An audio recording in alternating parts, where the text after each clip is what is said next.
Home. Chapter 43. A Miraculous Ladybug Fanfiction written and narrated by Mira Rose. Artwork provided by XAA. You can find a link to the artist in the description box below. If you haven't already, don't forget to check out the other 42 parts of this story. You can find a link to those in the description box as well. Don't forget to smash the like button and leave a comment in support for the YouTube algorithm.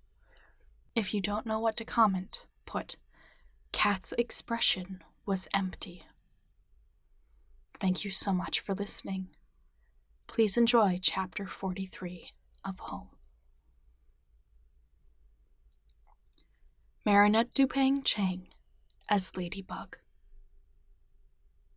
Ladybug's stomach twisted. Viperion was correct about everything leading up to this moment, and Cat Noir had Mayura pinned, so this should be a good thing. This should be a good thing, but she could only feel fear. Bunnix was here. "Where's Viperion?" Ladybug whispered, trying to not draw attention.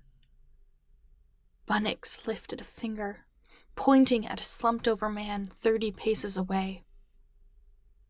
"This is the last time, Ladybug," she said gravely, choosing her words carefully. "You have to protect Cat Noir." "Should I have him retreat?" Ladybug asked, placing her hand over Bunnix's. If there was no more reversals, then they tread a thin line. Get him and his Miraculous out of here? "It's not his Miraculous you have to worry about." "What do you mean?" "When he finds out who Hawkmoth is..." Bunnix drew in a sharp breath. "Please, Ladybug, you can't let him find out who he is." "What do you mean?" Ladybug stared at her. "We're partners," she protested. "We started this together, so..." "I can't tell you more. You'll know why when you see it."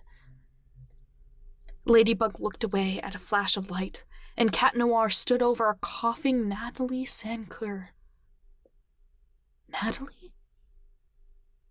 Ladybug felt the blood drain out of her face as she watched Cat's expression twist, his hands gripping the peacock Miraculous so tightly she feared it might break. Natalie propped herself on elbows, coughing blood onto the ground, her eyes hollow and sunken. But Cat Noir? Cat's expression was empty. He stepped over her body, walking the Miraculous to herself.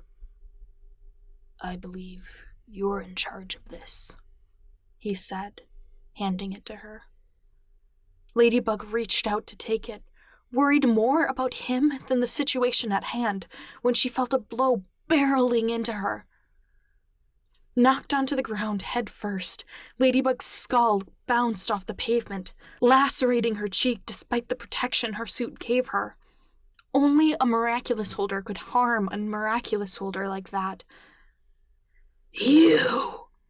she heard a voice bellow, and opened her eyes to 2 pairs of feet as she tried to refocus her vision. "How dare you!"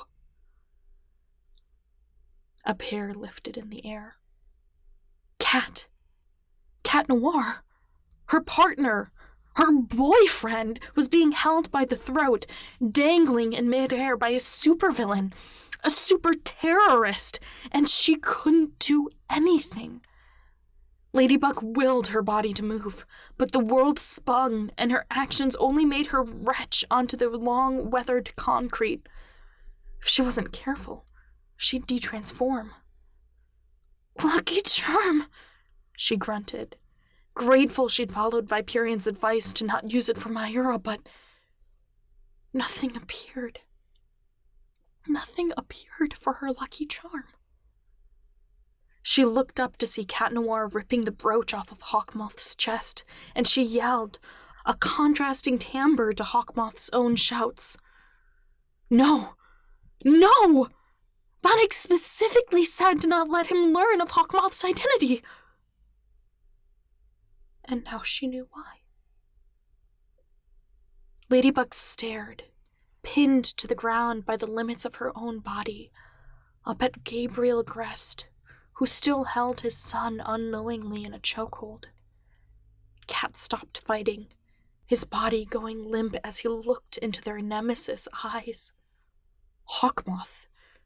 Gabriel must have thought he was giving up or was out of oxygen, but no. This was different.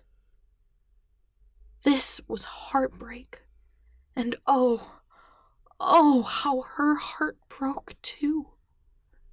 Her heart bolted out of her chest as Gabriel jutted sideways, loosening his grip on Cat to reclaim his balance. Carapace had hit him over the head with the frying pan she needed during their fight with Bushin. Rena Rouge caught Cat by the armpits, dragging him away with grunts, but he didn't fight her. Of all the ways she thought of capturing Hawkmoth, Carapace with a frying pan in the alley behind her boyfriend's flat wasn't one of them. "That's for Adrian, Hawk Daddy!" Carapace yelled, cuffing Gabriel's fists before tugging him upright. Mr. Agrest didn't seem all that put together, groaning to himself as he was walked into the building. Ladybug realized she could move now and popped herself up to see to Natalie. Her heart nearly stopped when she couldn't find her pulse, only breathing again when Natalie let out a puff of air as she moved her. Dragging her inside, Ladybug observed the organized chaos in front of her. Gabriel was snarling at Carapace, who stood towering above him with a frying pan raised. Cat Noir stood facing the wall, not interacting with anyone, and Rena Rouge sat on the bed, knitting. This looked like some kind of stock image. Dragging her body in, Ladybug laid Natalie down on the bed beside Rena, grabbing Gabriel's attention for the first time since walking in the room. "You!" he grunted, jutting forward, only to be met by Carapace's trusty kitchen cookware. "I hope Adrian knows he isn't getting this pan back," Carapace remarked. "Adrian?" Gabe looked up in both pain and confusion, but the door slammed open before he could continue his questioning. "I cannot believe you just left him out there!" Queen Bee yelled, causing everyone in the room to flinch, except for Cat Noir, who just kept staring at the wall. "Chloe?" Ladybug said. "How was she here? Had Cat? No. Bonix. Bonix must have..." "Chloe, darling," Gabriel began. "Oh, shut up, loser. I don't work with trash like you."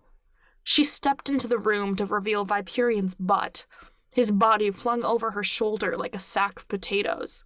"I only work with the best of the best, and you sitting there like an outdated movie character gives you the same air of an abandoned 80s VHS tape that contains a movie accidentally recorded and commercials for products that literally no one cares about. Get lost. And you." Ladybug raised her eyebrows ever higher as Queen Bee jabbed a finger at her.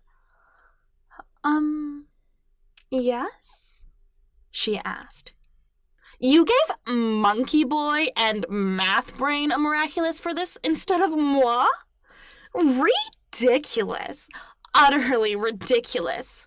Here's your pet snake back." Queen Bee all but tossed Viperian at her, huffing as she glared around the room. Taking a few selfies, she flipped her hair over her shoulder and detransformed, slapping the comb into Ladybug's chest. Her hands were full of transformed Luca, of course, who groaned slightly, but she was somehow able to keep the miraculous from dropping to the ground. "Chloe, Ladybug wanted to say thank you. "Anyway, later, losers." Don't forget to use a lucky charm, else my nail salon will be permanently closed, and that's a tragedy worth in Hawkmoth's all-purple ensemble. Ladybug stared at the door as it slammed shut, unable to process the whirlwind that just went through. Easing Viperion to the foot of the bed, Ladybug snuck another look at Cat Noir, dread creeping into her heart.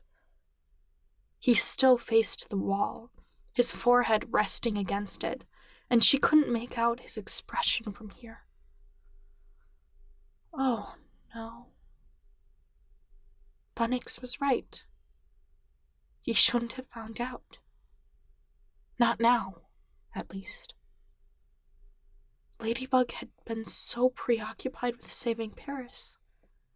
She'd never considered she'd have to save her partner, too. Thank you so much for listening. Chapter 44 is on its way. If you haven't already, don't forget to smash that like button and leave a comment to support the YouTube algorithm and this channel. If you don't know what to type, put Ladybug, save Cat Noir, and I will catch you in the next one. Bye!